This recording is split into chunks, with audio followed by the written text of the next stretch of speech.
안녕하세요. 주토피아 채널의 제이입니다. 오늘은 미국 대선 전에 조정을 받고 있는 미국 증시에 대한 분석과 전망을 해보겠습니다. 본 영상은 주기적 자산 배분 투자 전략에 따른 2024년 11월 자산 배분 비중 전략을 다루고 있고요. 방향성에 중점을 두며 마켓 타이밍에 초점을 두지 않습니다. 영상에서 다루지 않은 기본적인 경제지표나 뉴스는 속죄하고 있는 사항으로 가정하고 제가 중요하게 생각하는 대중의 심리지표와 프랙탈 분석을 바탕으로 이야기를 풀어나가겠습니다. 자산 배분이 아닌 트레이딩 매매에 활용하지 마시기를 당부드릴게요. 주기적 자산배분 비중 전략에 따라 왼쪽에 코스턴의 달걀 모형이 연준의 기준금리 위치와 방향을 나타내는데요. 각 기준금리의 국면에 따라서 현재 유리하고 앞으로 불리해지는 자산을 익절하고, 현재는 가격이 저렴하지만 앞으로 유리해지는 자산들을 저가 매수하는 리밸런싱을 반복하면서 자산별로 사이클 투자를 하고 있고, 주기적 자산배분 패시브 투자 전략에 따르면 버블의 최고점 B 첫 번째 금리 인하를 24년 9월 FMC에 했었거든요. 그 이후로 수개월 후에 경제위기가 오게 되는데, 이 경제위기 때는 위험자산이 크게 하락할 수 있기 때문에 패시브 투자자 입장에서는 A에서 B 구간에 위험자산이 상승하면서 오르면 익절을 하고, B에서 C 구간에는 마지막 랠리가 있지만 적절하게 투자 성향에 따라 익절 타이밍을 잡고요. 좀 더 위험을 감수하고 투자 수익을 추구하는 분들은 랠리를 즐기면서 마지막이 되기 전까지 시장에 남으려고 노력을 하는 거고, 좀 더 안전하게 투자를 원하시는 분은 B에서 C 구간에는 위험자산을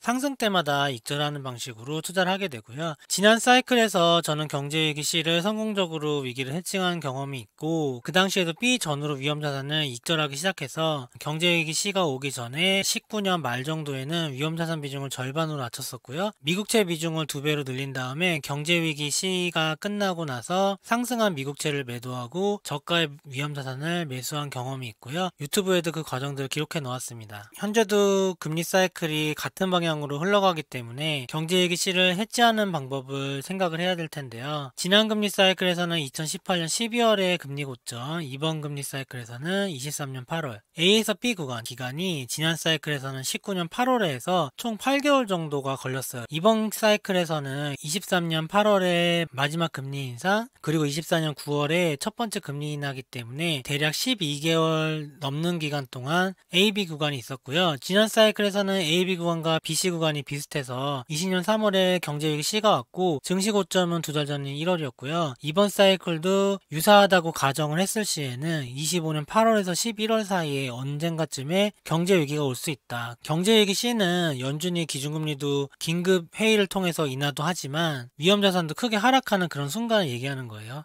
증시 고점은 경제위기의 수개월 전이기 때문에 대략 내년 6월 정도면 증시 고점이 되지 않을까 이렇게 보고 있는 거고, 경제위기 C가 좀 더 빠르게 온다면 당연히 증시 고점도 좀 더 이르게 될 거고요. 대선이 11월 5일인데 다음 주에 미국 대선을 하잖아요. 다음 주까지는 큰 폭락이 나오기는 현재 쉽지 않은 상황이지만 며칠 사이에 미국 증시가 크게 조정받았기 때문에 많은 분들이 궁금해하시고 멤버십을 통해서 먼저 뷰를 알려드린 적 있고, 오늘 영상에서도 증시 분석을 종합적으로 해보겠습니다. CNN 공포탐욕지수 11월 1일 기준으로 현재 중립으로 떨어졌는데, 오른쪽에 공포탐욕지수의 추세 그래프를 3주마다 연속적으로 분석하고 있고, 1년 동안 S&P 500의 각 변곡점에서 비교적 정확하게 예측을 할 수 있었죠. 예를 들어서 작년 연말 산타 랠리, 올초 랠리의 시작, 3월 달에 B전 첫 번째 조정 전에 알려드린 적 있고, 두 번째 조정 7월 달에 있는 조정도 미리 알려드린 적 있어요. 영상을 찍고 나서 다음 주인가 다다음 주부터 조정이 왔죠. 그렇게 해서 B 전에 두 번의 조정을 알려드렸고, 세 번째 조정을 기다리고 있었는데 여러 가지 사건이 있었죠. 트럼프 대통령이 피격 사건이 일어나면서 정치적으로 경랑에 빠져들게 되었는데, 예전에는 민주당이 당선될 가능성이 좀 더 높은 상황으로 지수들이 움직였다면 갑자기 트럼프 쪽으로 선회하면서 트럼프 트레이드가 일어나고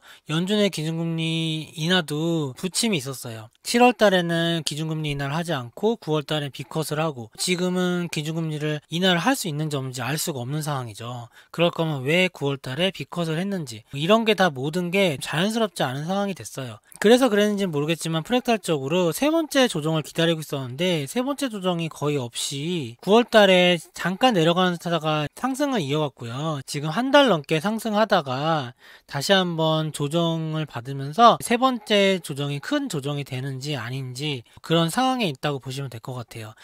공포탐욕지수의 추세 차트는 연속적으로 알려드리고 있고 지난 영상들을 보시면 참고할 내용이 많고요. 중복되는 거는 오늘 최대한 줄일 거니까 궁금하신 분은 과거 영상들 참고하시면 됩니다. 오늘 영상에서 핵심적인 것만 알려드릴게요. 이 붉은색 추세선은 22년 증시 저점과 23년 SVB 파산 저점을 이은 중요한 추세선이었는데요. 여기를 기준으로 해서 여러가지 변곡점을 맞출 수가 있었어요. 10월달에 영상 찍으면서 마지막으로 사용하겠다. 9월 FMC에서 상승장으로 전환되는 것까지도 이 추세선이 큰 역할을 했거든요. 그 전에 조정의 저항도 마찬가지고요. 근데 더 안 쓰려고 했는데 11월 1일 분석에서도 의미 있는 지점에 변곡점이 있길래 한 번 더 넣어봤어요. 여기인데 이따가 알려드릴게요. 23년 연말에 이어서 연초에 4개월 이상의 상승장이 있었다가 3월달에 엔비디아가 변동성을 확대하면서 3월 FMC에서 금리를 당분간 강하게 유지할 수 있다 이런 내러티브가 생기면서 하락의 추세를 만들었고요. 이때 S&P 500은 상승하고 있었지만 공포탐욕지수에서는 일종의 보조지표의 하락 다이버전스 느낌으로 하락 추세를 만들어가고 있었고요. 저는 이때서부터 B 전후로 조정과 횡보 기간이 있다고 했잖아요. 첫 번째 조정 기간이 언제인지 계속 보고 있었고 이때서부터 주목했던 시점이고 이렇게 추세선을 이탈하는 4월 초반서부터 조정이 시작될 것 같다 알려드렸는데 실제로 조정이 일어났죠. 4월 초에 3월 말에서 4월 조정에 대해서 미리 알려드린 적 있고 저점도 잡아드린 적 있고요. 이 조정에서 반등해서 올라오는 계기는 5월 FMC였는데요. 5월 FMC에서 연준이 금리를 물가랑 상관없이 고용이 안 좋으면 내릴 것이다 이런 식으로 약간 선회했어요. 예전에는 물가만 보고 있었거든요. 물가가 안 내려가니까 금리를 못 내리겠어. 이게 3월 FMC까지인데 5월 FMC에서부터는 물가랑 별개로 노동시장이라는 거를 더 중요하게 보겠다는 게 나왔어요. 그러면서 반등을 했는데 4월 CPI에서 물가가 안 좋게 나왔죠. 그래서 조정을 받다가 다시 반등해서 올라가려는 시점에 트럼프 대통령 피격 사건이 있었어요. 그리고 7월 11일에 6월 CPI가 예상보다 크게 나쁘게 나온 건 아닌데 이때 경기 침체 내러티브가 생기면서 시장에서 경기 침체 우려를 많이 밀었어요. 7월 말에는 FMC에서 금리 인하를 하기 위한 빌드업이 아닐까 저는 그런 식으로 생각하고 있었는데 실제로 이렇게 주가가 하락을 하고 금리 인하를 할 수 있는 상황이 왔고 7월달에 금리 인하를 할 확률이 굉장히 높았는데 실제로 하지 않았어요. 트럼프 대통령이 피격 사건 이후로 거의 당선이 확정시 될 정도로 판세가 많이 기울었었잖아요. 단기적으로. 그때 연준을 향해서 압박을 했는데 금리를 대선 전에 내리면 안 된다. 그러면 정치적인 결정이다. 이런 식으로 해서 움찔을 했는지 모르겠지만 연준이 내릴 걸 안 내렸는데 일본 중앙은행이 미국의 기준금리 인하만 기다리고 있었는데 내리지 않으니까 미일 금리 차가 확대되는 거를 견제하기 위해서 금리를 인상해버렸는데 인상 시기와 폭이 시장의 예상을 벗어났었거든요. 변칙적이었기 때문에 큰 폭락이 일어났고 주로 아시아 증시, 한국과 일본 증시 위주로 검은 월요일 사건이 있었고요. 미국도 조금 떨어지긴 했지만 제가 알려드린 지지점에서 거의 반등을 해서 좀 더 깊숙하게 하락했지만 하락장으로 갈 정도 아니고 조정이 조금 더 깊어졌다 바로 다시 반등한 정도. 그리고 추세를 완전히 상승으로 바꾸게 된 원인은 일본 중앙은행이 금리 인상 자제를 발표했거든요. 그 이후로서부터는 8월 5일에 저점 찍고 계속해서 오른 거죠. 거의 2개월에서 3개월 사이에 증시는 계속해서 상승을 한 거예요. 그래서 저는 이때서부터 단기 저점 이후에 상승 반등 관점 알려드렸고요. 이때만 해도 마지막 세 번째 조정이 있을 거라 생각을 했는데 9월 1일에 엔비디아 실적 우려 때문에 증시가 크게 하락하면서 조정 분위기를 냈어요. 이때 기억하시면 9월 초반에 무섭게 하락했었거든요. 근데 그 하락이 1, 2주밖에 못 가더니 서서히 반등 찍다가 9월 FMC 때 연준이 빅컷을 하면서 시장은 초반에는 헷갈려하는 모습을 가졌지만 이거는 정치적 의사결정이다. 실제로는 금리를 0.5% 내릴 이유가 없었는데 내렸기 때문에 버블을 자극할 수 있다. 이런 식의 내러티브로 현재 오게 됐고요. 저는 이 부분을 9월 FMC 이후에 4, 5일 만에 정리해서 알려드린 적이 있어요. 멤버십이나 커뮤니티 그리고 영상을 통해서 알려드렸죠. 9월 달에 찍은 미국 증시 영상만 해도 그때 당시에 미국 증시가 5,600포인트였는데 올 연말에 6,000 갈 수 있다. 내년에는 7,000 갈 수 있다. 이 얘기를 이때서부터 해드렸어요. 실제로 S&P 500은 5,850 넘게 올랐다가 현재는 조정을 받고 5,700대로 내려왔죠. 그래도 이때보다는 100포인트가 높은 거예요. 근데 이런 흐름에서 하나의 변수가 일어나는데, 원래는 이 큰 추세를 계속 강세를 유지했으려면 이 부분 있잖아요. 이 부분은 어디냐면 공포탐욕지수의 중요한 1년 이상 써먹은 추세선을 지지하는 구간이기도 하고, 이번에 8월 5일에 거물 오레일 사건 이후로 만들어진 가파른 상승 추세선이 있었거든요. 이 추세선의 두 가지 지지가 만나는 중요한 지점이고, 여기서는 웬만하면 반등하면은 강세를 유지할 수 있는 상황인데 반등하지 못하고 떨어졌는데요. 이날이 10월 23일인데 이때 미국채 금리가 크게 상승하면서, 특히 미국채 10년물 금리가 4.1%에서 이상으로 상승하면서 TLT도 제가 알려드린 주요 저점 구간이 92불에서 3불 사이를 살짝 이탈하는 첫날이 된 날이 이날이에요. 다시 돌이켜 생각해보니까 미국채 금리 상승 우려 때문에 결국에는 자산시장이 하락을 한 거고, 이때 금도 하락을 했고 비트코인도 하락을 했고 모든 자산이 다 하락하긴 했어요. 증시 포함해서. 그 흐름만 봐도 경기 침체 우려보다는 미국채 금리 상승과 부채를 지속적으로 발행이 가능한지, 그리고 물가는 안전한 건지, 이런 거에 대한 우려가 증폭이 됐다고 봐야겠죠. 어쨌든 증시는 떨어졌고 5월 FOMC서부터 보라색 추세선은 비전 첫 번째 조정서부터 두 번째 조정을 이어온 새롭게 중요하게 생각하는 상승 추세선이고, 저는 이 선을 기준으로 앞으로 설명드리려고 했었거든요. 지금 영상을 찍고 있는 게 11월 1일 기준인데 10월 31일 마지막 날에 살짝 이탈했다가 다시 한번 반등해서 올라와서 딱 걸쳤어요. 10월 31일에 멤버십 분석 올려드리면서 크게 하락했기 때문에 하루는 반등할 것으로 보인다 이렇게 알려드렸는데, 실제로 하루 반등은 일어나고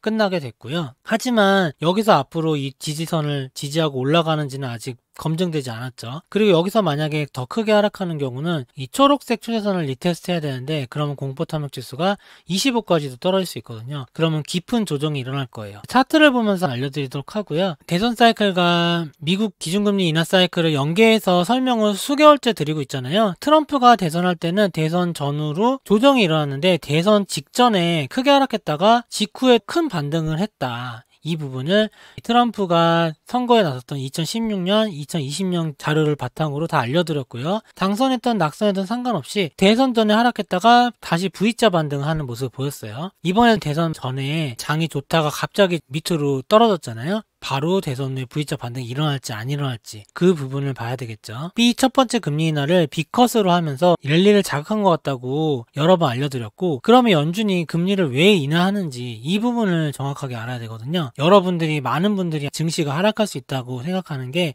다 경기 침체 우려 때문이고, 거기에 따른 매크로 지표들 엄청나게 많죠. 근데 이 영상에서 다 나열하진 않을 거예요. 장단기 금리 역전차 해소서부터 시작해서 여러 가지 매크로 지표들이 경기 침체가 조만간 일어날 수 있다는 거를 가리키고 있고, 차트 분석상으로도 고점 징후도 있기 때문에 표면적으로는 경기 침체 우려가 있어서 금리를 내려야 되는 것으로 보이지만, 이번에 B컷을 한 이후에서도 보셨다시피 경기 침체만 보는 게 아니고 연준이 다른 것도 보고 있다는 걸 아시게 됐죠. 예를 들면 이때는 정치적 결정이었고요. 정치적 결정 말고 다른 것도 당연히 있는데, 그 실제 이유가 바로 미국채 발행에 대한 이슈예요. 미국이 앞으로 해리스가 되던 트럼프가 되던 재정 지출이 확대될 예정이고, 미국채 발행을 더 많이 해야 되는 게 필수적이고요. 미국채는 천문학적인 양으로 많이 늘어나서 현재는 미국이 발행한 미국채의 금리 이자만 내도 이자가 미국 한 해 국방비보다 더 넘어선 1조 달러가 넘어섰거든요. 미국 부채도 40조 달러가 돼가지만 이자만 해도 1조 달러가 나가기 때문에 이게 지속 불가능하다. 완전히 적자국으로 빠지면서 하이퍼 인플레이션화 될 수 있다. 미국의 달러가 무너지는 거죠. 근데 미국의 달러가 무너지는 거는 아무도 원하지 않아요. 해리스도 마찬가지고 트럼프도 마찬가지죠. 트럼프도 관세를 올려서 재정 지출을 확대를 건전하게 하겠다는 거지, 돈을 풀면서 미국채 금리가 폭등하지 않게 유지해야 되는 거는 트럼프도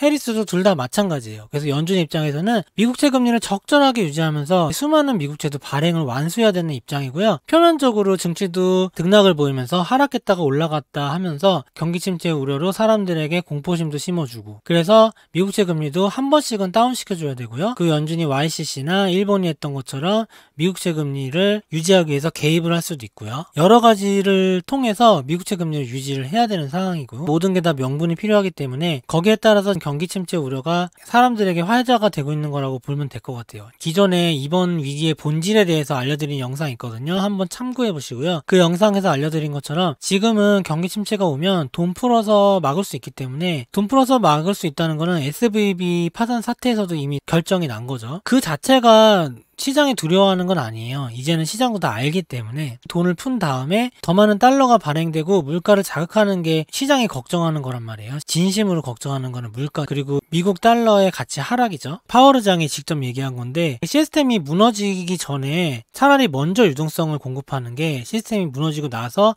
뒷수습으로 유동성을 공급하는 것보다 훨씬 더 적은 비용이 든다. 경기 침체가 와서 모든 게 무너지기 전에 적절하게 유동성을 공급하는 게 예전에 금융위기가 터지고 나서 양적 완화를 한 것처럼 사후에 처리하는 것보다 훨씬 더 저렴하게 할 수 있다는 거예요. 이번에 코로나 위기에서도 돈을 많이 풀면 어떻게 되는지 다 봤잖아요. 연준 입장에서는 이번에 경기 침체가 오더라도 시장의 물가 상승 우려도 감수하면서도 유동성을 계속 공급해서 최대한 경착륙을 막아야 되는 입장이고, 그게 연착륙 을 위해서 연준이 노력하는 거고, 시장이 바라는 골드락스나 연착륙 상황이 되는 거거든요. 그거를 위해서 연준이 지금 노력 중이다. 이번에는 11월 5일에 대선이 날짜가 있지만 트럼프가 당선이 된 다음에 곧바로 11월 FOMC가 며칠 후에 열려요. 7월 FOMC를 앞두고 있던 7월 조정에서는 경기 침체 내러티브로 주식 시장을 하락시켰죠. 9월 달에 비컨을 할 때도 9월 초서부터 빅테크 기업의 실적 우려 이슈로 주가를 하락시켰죠. 지금도 11월 초에 FOMC에서 금리를 내려야 되는 상황이 될 수도 있는데, 미국제 금리 상승이라는 이슈와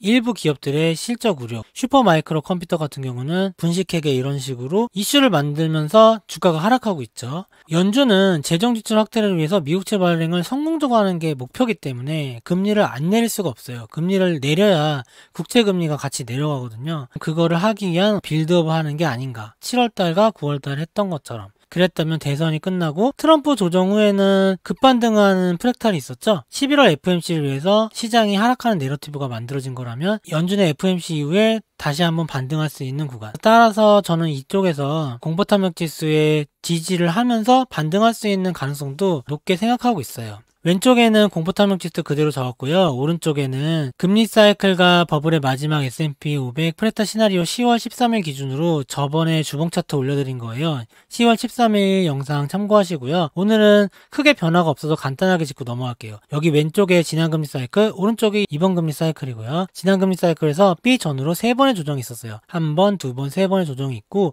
횡보 조정 이후에 BC 마지막 랠리가 일어났고요. AB 구간과 BC 구간이 비슷했다. 이번에도 AB 구간과 BC 구간이 비슷하다고 가정하고, 제가 B 전후로 횡보 조정하는 기간에 조정이 있을 거라 했죠. 이 첫 번째 조정과 두 번째 조정, 저가 지점과 시기까지 다 알려드렸죠. 거의 유사하게 맞추게 됐고요. 그리고 9월 FOMC 이후에 버블 랠리 바로 시작 가능성까지 다 맞춰서 현재까지 온 거죠. 6천을 목표로 연말했는데 5,900에 약간 못 미친 상태까지 올랐다가 지금 조정받고 있고, 저는 예전에 3주 전에 올렸던 이 흐름을 따라갈 것으로 보고 있어요. 그래서 연말까지는 6천 정도 도전하고, 내년에는 더 오르는데, 오르는 기준은 피보나치 기준으로 분석해서 알려드렸잖아요. 이따가 바로 연속해서 다시 한번 알려드릴게요. 그래서 6,600에서 7,150 어느 사이까지 오를 수 있다.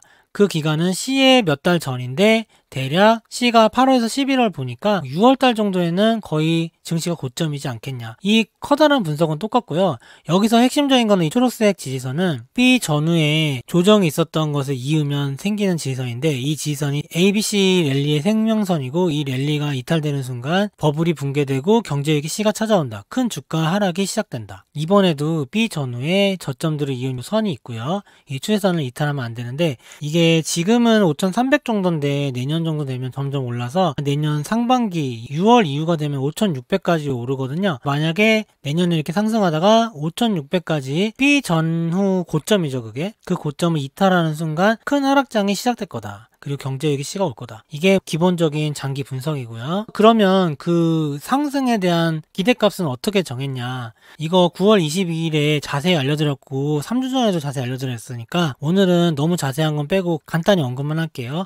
과거 사이클 ABC를 B 전후의 고점과 저점은 피보나치 되돌림을 이어서 조정의 기간, 반등의 폭까지 분석을 했고, 지난 시즌에서는 결국에는 B 전후 고점과 저점을 이은 피보나치에 1.618 반등의 중에 한번 올랐다가 조정을 받고, 지금으로 따지면 여기 1.628에 좀 못 미쳐서 조정받고 요 느낌이거든요. 지난번에는 1.618 달성 조정받고 다시 올라서 2.618에 도전 직전에 한번 조정이 일어나고 다시 돌파하고 여기서 끝이 났다. 이게 경제위기 2달 전이었다. 이번 사이클에도 ABC 보면 B 전후의 고점 5600 있죠? 5600에서 저점 5100 정도 되는데 여기에 피보나치를 그으면 1.618이 6000이 나온다. 그게 연말에 달성할 거다. 예전에도 1.618 가기 전에 한번 짧게 조정하고 다시 반등했으니까 이번에도 그런 느낌이 되고 있는 선이죠. 연말에 6000이 달성된다면 과거 프랙탈이랑 유사하게 흘러간 거고요. 6000을 달성한 다음에는 또 조정이 있어요. 아마 부채 한도 협상 내년 1월부터 시작되는데 그때 한번 잠깐 조정했다가 다시 반등하면 과거 프랙탈이랑 비슷하겠죠. 2.618이 6600이거든요. 6600 전에서 한번 조정을 받고 다시 올라서 2.628을 넘어선 게 최종 고점이다. 과거랑 비교하면 그렇다는 거예요. 시나리오는 1번과 2번으로 해서 9월달만 해도 대선 전에 이렇게 크게 하락하는 시나리오도 생각했는데 이건 9월 FMC 전에 제가 지은 시나리오예요. 2번은. 근데 9월 FMC에서 랠리가 자극될 거라고 하면서 시나리오 1로 바꾸고 미리 알려드렸죠. 근데 실제로 이렇게 진행이 됐죠. 이 부분 참고하시고 버블 랠리가 지속될 경우와 지속되지 않을 경우까지 제가 S&P 500 월봉 차트를 로그 분석을 해서 이렇게 거의 100년에 가까운 기간을 분석해서 알려드린 적 있어요. 이것도 9월 달에 1929년에 대공황 고점과 저점을 기준으로 1970년대에 스태그플레이션의 저점, 그리고 2000년대 IT 버블의 고점, 그리고 2008년에 글로벌 금융위기의 저점, 이런 걸 이으면 거의 100년에 가까운 상승 추세 채널이 생기거든요. 로그 차트예요. 이번에 어떤 상황이냐면 이렇게 두 가지를 적어놨는데 채널의 상단에 도달을 했었잖아요. IT 버블 때. 이번에도 만약에 그렇게 된다면 내년 초에 7전이 살짝 넘을 수도 있다. 그때 가서 시기에 따라 달라요. 시기가 늦어질수록 더 올라가니까요. 우상향하는 그래프니까. 대략 7전 정도다. 내년 상반기 정도에. 그때 고점 찍었는데 그게 아까 말한 피보나치랑 비슷하죠. 2.618 이상이랑. 그래서 6600에서 7전이 고점이 될 수도 있겠다. 이렇게 9월 달부터 알려드렸어요. 근데 만약에 버블이 없다면 여기 보시면은 IT 버블가 2021년에 금리 인하기가 시작되기 전에 이 고점을 이으면 상승 저항선이 생기거든요. 상승 저항선은 5,800 정도가 끝이에요. 그래서 버블이 만약에 없다면 5,800에서 조정을 크게 받고 글로벌 금융위기 이런 느낌으로 떨어질 수 있는데 최근에 하락장을 주장하시는 분들 있잖아요. 지금 상황이 앞으로 경기 침체가 일어날 거고 증시는 버블 꼭대기고 곧 조정할 거다. 차트상으로도 지금 조정이 임박했다. 이런 분들이 주장하는 게 이 시나리오예요. 그러면은 5,800 정도까지 올라갔다가 조정을 할 수 있는 거죠. 만약에 여기서 깊은 조정이 계속 이어져서 하락장으로 완전히 반전되면 그러면은 이 시나리오가 되겠죠. 근데 제가 봤을 때는 앞으로 트럼프가 당선되고 대선이 끝나고 나서 큰 조정이 오는 게 미국 대선 사이클상 쉬운 일이 아니에요. 미국 대선 사이클을 보면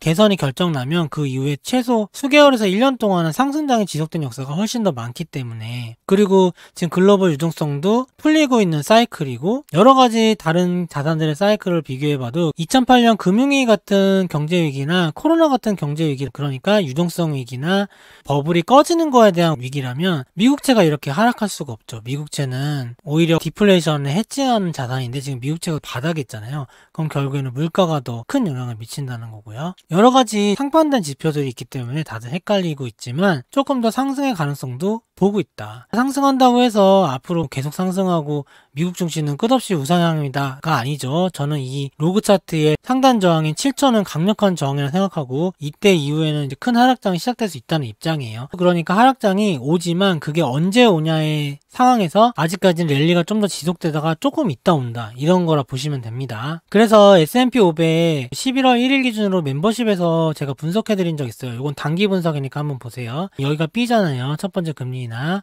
B 전에 이렇게 두 번의 조정이 있었어요. 첫 번째 조정, 두 번째 조정. 두 번째 조정은 8월 5일 검은 월요일이죠.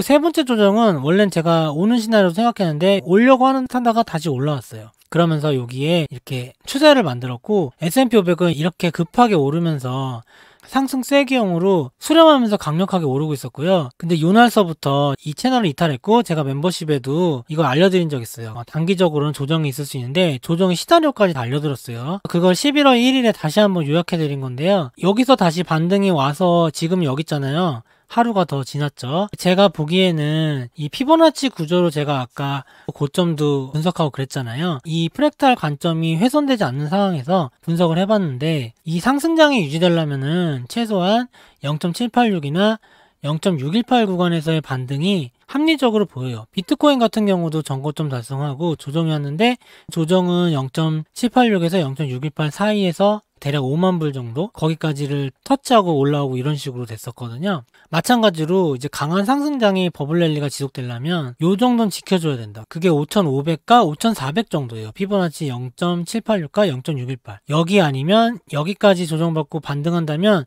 구조상으로 상승장에는 큰 지장은 없는 것 같아요. 근데 대선 바로 며칠 전이잖아요. 트럼프가 당선된 다음에 V자 반등한 사례가 2번이나 있었어요, 과거에. 그래서 저는 이렇게 1 부근 있잖아요. 전고점 부근 지지하면서 올라올 가능성을 제일 높게 알려드렸어요. 이 멤버십에서도 이 가능성이 보라색 가능성 전고점 5660 정도 지지하고 올라올 가능성이 60%다. 그리고 이게 한 30% 그런 식으로 돼 있고 여기 있잖아요. 이 하단 초록색 선이 생명선이라 그랬잖아요. PC 랠리에 이 생명선을 지지하고 올라오면 어느 정도 상승의 분위기는 유지되겠지만 큰 상승장은 어려울 수 있고 PC 랠리가 버블이라고 하기보다는 조금 더 유지되다가 끊어질 수도 있겠죠. 그런 식으로 버블 랠리에 대해서는 조금 더 부정적으로 보게 되지만 바로 하락하는 건 아니거든요. 여기를 반등하고 올라오면 이 라인도 거의 5,300 정도 돼요. 여기까지 반등하고 올라올 가능성이 90% 이상이라고 보고요. 이번에 하락이 이렇게 초록색 선까지 이탈해서 5,300 이하로 떨어진다. 반등도 없이 떨어져서 그거는 2008년 시나리오가 되는 거예요. 요 시나리오 금리 인하하고 나서 조금 더 있다가 바로 하락 시작했거든요. 이거는 제가 여태까지 말씀드린 프랙탈적인 관점에서 완전히 새로운 관점으로 넘어가는 거고 프랙탈 구조를 훼손시키는 거죠.